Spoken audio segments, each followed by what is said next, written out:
Назарыңыздарда ачык сөз көрсөтүүсү алып баруучусу мен Болот Абдыжапаров. Бүгүнкү студиябыздын коногу экономика илимдеринин доктору, мурда каржы министринин, экономика министрлигинин вице-премьер-министрлик кызматка чейин аркалаган жогорку кеңештин 2 чакырылышынын депутаты Акылбек Үсөнбекович Жапаров. Акылбек мырза, биздин студиябызга ушунча убактыңызды бөлүп келип койгонуңуз үчүн ыраазычылык билдиребиз алгач.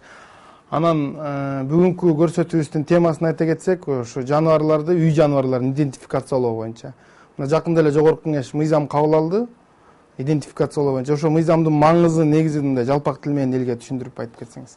Эми бул мыйзам жалаң ушу жаныбарларды, чымчыктарды, анан жада калса арыны дагы идентификациялоо боюнча мыйзам 1-октябрдан баштап турмушка аша турган болуп калды. Ушуну 5 жыл мурун айтып чыкканда сиздердин коллегалар, журналисттер түшүнүп түшүнбөй, карапайым элдер, бирок бир топ ыза келтирген ошондогу чоңдор, жетекчилер шылдыңдап жүрүшү эле. Азыр ошолордун көбү парламентке барды, өкмөткө барды. Ушуну түшүнүштү. Эгерде бул мыйзам турмушка ашмайынча, койго паспорттун кереги жок экен, бирок койдун ээси койчуга, жылкынын ээси жылкычыга ушундай алакандай кагазы болбосо, бул жаныбарларды дагы, чымчык болсо дагы, тоого болобу, үндүк болобу, булардын баарын Кыргызстандын сыртына сата албасына көзү жетип бүттү да. Бул эми бүт дүйнө жүзүндө эле болуп аткан экономикалык ыкмалардын бири. Анткени ар бир адам тамак жээрдин астында бул каякта өскөн, каякта семиртилген. Анан кантип ошол эки талаадан, жайлоодон кантип мен жей турган тамагыма чейин келди деген жолун билмейинче экспортко чыгара албайбыз да. Мына экспорттап атканым, эгерде малдын баасы көтөрүлбөсө, кыргыз байкуш жакшы бутуна туруп кете албайт. Мына жакында эле ушу Кыргыз өлкөсүнүн башкаруу системасы кандай болуш керек? Анткени азыр мына 26-чы өкмөт болуп калды, 4-чү президентибиз, ошонун экөө качып кетишти. Ушу негизи эле канткенде президенттер токтойт. Анан өкмөт дагы кичине астыга 1-3 жыл, 5 жылга жумуштарын иштетип, элдин нугун туура жакка буруп кетет деген ой пикирлер менен бир топ эмеде наукада дагы, анан жерлерде кыдырып жүрөбүз. Норвегияга барып келдим. Анткени Норвегияда да 5 миллион калкы бар.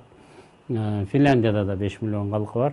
Ушул өлкөлөрдү байкап көрөйүн дедим да. Мына ошол эле Норвегияга барсак, биздин койлор деген 800 метр бийиктикте, деңизге караганда чөп жейт. Ошол жактан таза экологиялык суу ичет деп туруп, мына 1 килограммын $50 сатып атат да.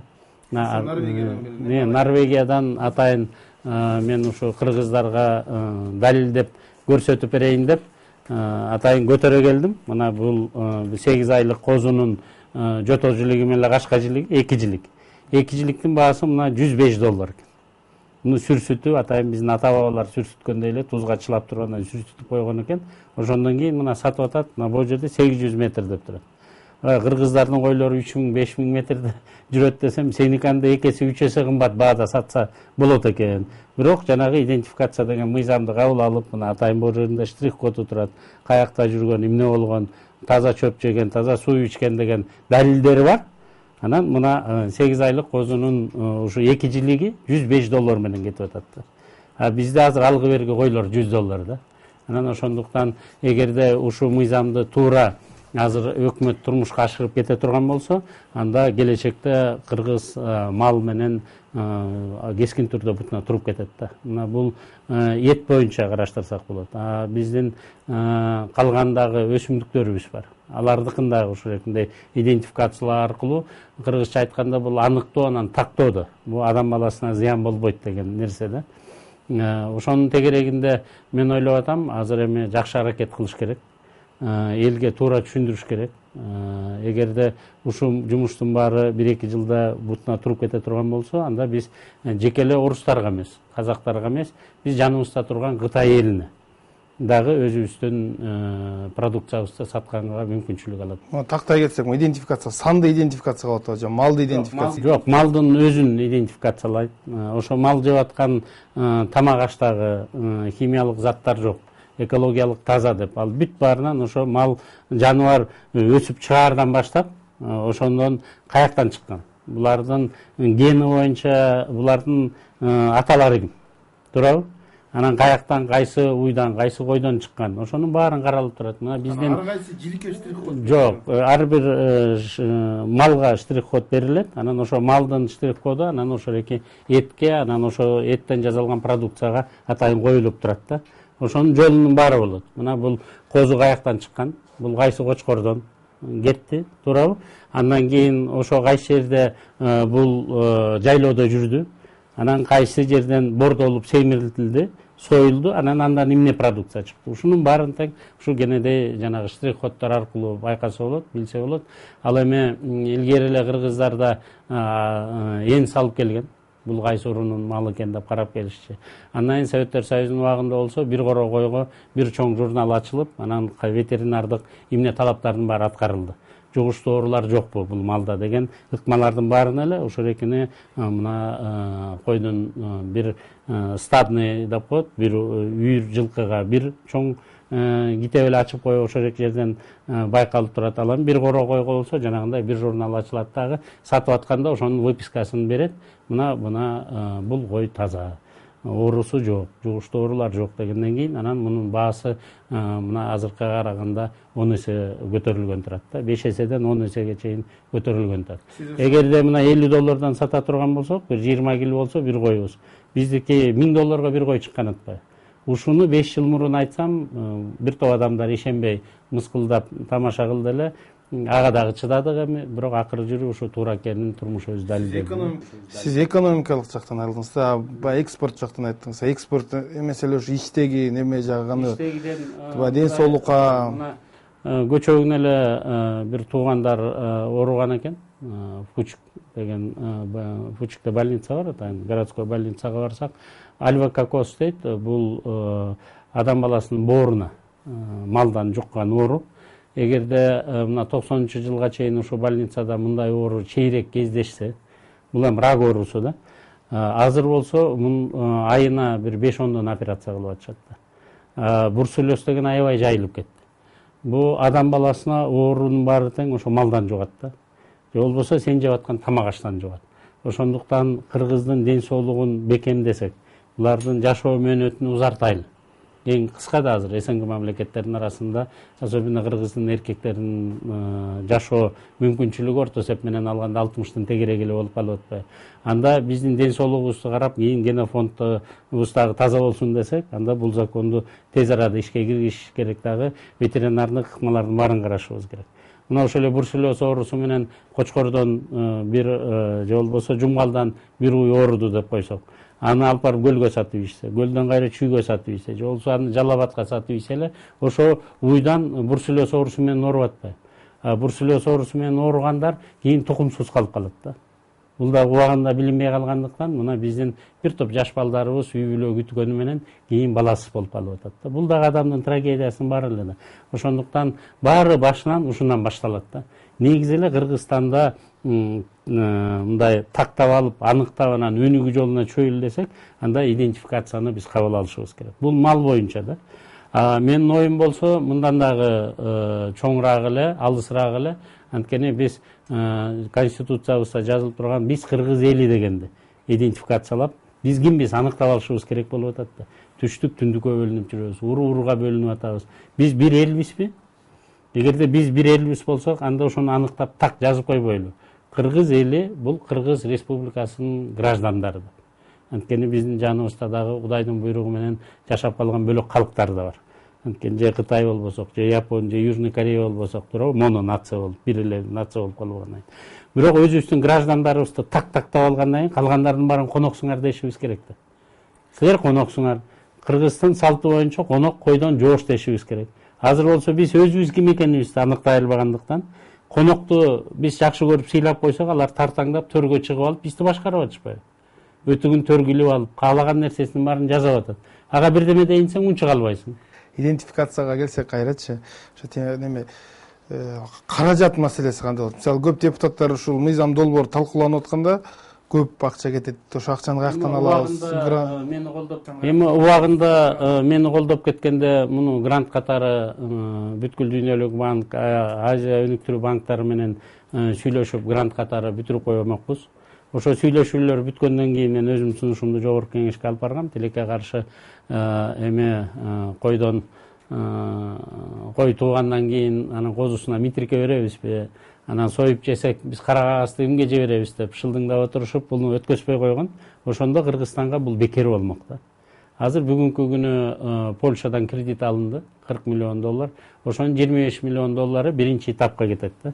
Бул ар бир территорияда область, район кылып, ушу малдарды тактап, аныктап, анан ошо рекелердин жанагы кулактарына бирка салып, биринчи этабына азыр ошо рекинде тактоо этебинде кетип атат да.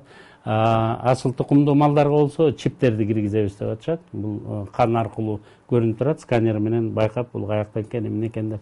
Муну эми асыл тукумдуу малдар менен иштеп аткан кишилердин баары ичак эле аныктап, паспорттардын баарын алып алган да. Жок, ошо жанагы мисалы азыр идентификация деп эле айтып атабыз да, туурабы? Идентификация, жогорку кеңештеги идентификация, күлгөн киши жок.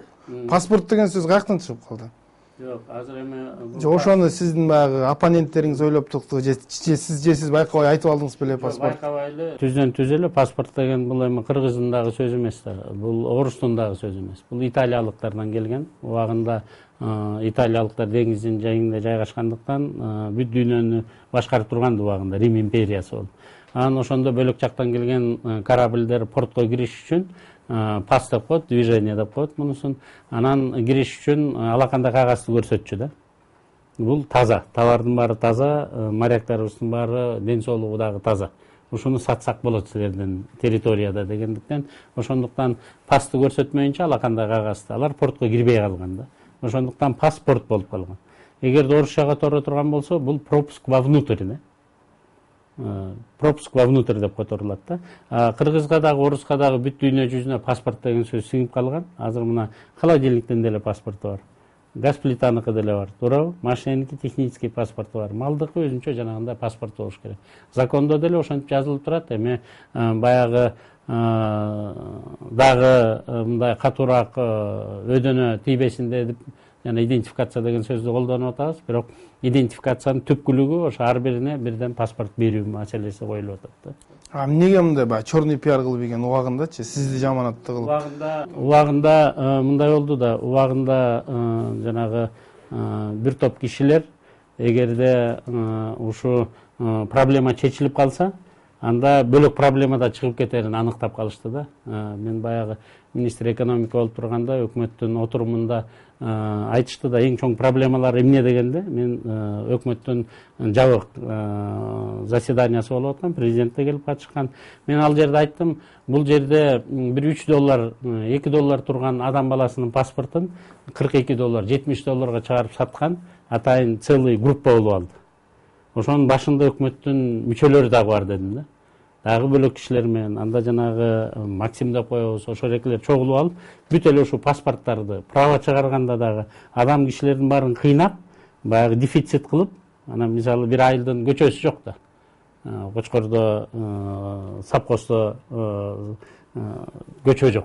Баланча ай баланчага деген. Көчөсү болбосо паспорт берилбейт деп. Элди кыйнай берет, анан кыйналгандан кийин баланча акча берсең берет деп атайын искусственно мындай дефицит создавать этишкен да. Анан ошону 2008-жылы айтып чыктым да. Мына мондой болуп атыптыр. Биз экспортко чыгара албай атабыз, министр экономика торговля болгондо. Мал жанды чыгарыш үчүн биз мал жанга дагы паспорт беришибиз керек. 5 миллион коюбуз бар экен. 2 миллион бодо малыбыз бар экен. Мага тапшырма берсеңер, мен бир 6 айдын ичинде ушу мыйзамды турмушка ашырам. 5 миллион кой менен 2 миллион бодо малга паспорттардын баарын берип бүтүрөм. Адам баласынын болсо паспорттарын кийин дагы мага тапшырма бере турган болсоңор, үйүндөн ала тургандай кылабыз дегем да. $3 менен ала тургандай кылабыз деп. Анан баягы өкмөттүн мүчөлөрү мунун артында чоң акча жасап аткандардын баары тең мага каршылаш ой пикиринин баарын айтып чыгып, анан ушул рекинде шылтыңдоо, анан баягы чала сабат журналисттерди чогултуп алып, алар канча акча берип коюп, анан ушул рекинин баарын шылтыңдоо принциптери кетип калды. Көбү тамашалап жүрдү. Бул кой менен жылкыларга паспорт берип алса, алар дагы шайлоого катышып, анан Жапаров деген президент же андан дагы бөлөк шайлоолордон утуп кетиши мүмкүн бизди деген сөздөрдү дагы таратып жүрүштү да. Бизнес студиябызга келип бергениңизге ыраазычылык билдиребиз. Эфирде ачык сөз көрсөтүшү болду. Жолугушканча саламатта болуңуздар.